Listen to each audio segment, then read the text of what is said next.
रुई येथे 32 वर्षेचे युवकांनी गळ्यात फाशी घेऊन आत्महत्याची घटना उघडकीस आली. आज शनिवार सायंकाळी ही घटना उघडकीस आली. महादेव रामदास हगे राहणार मोठी रुई. मृतकाचे नाव महादेव मोठी रुई.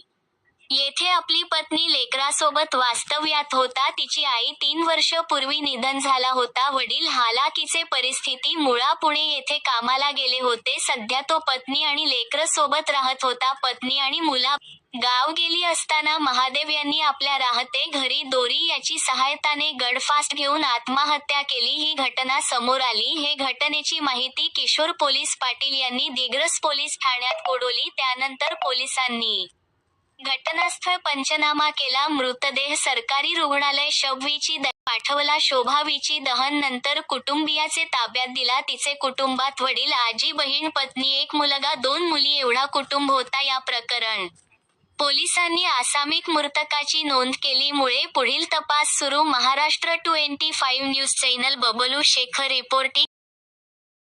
आमच्या चॅनलला लाईक करा, सबस्क्राईब करा आणि बेल आयकॉनला विसरू नका.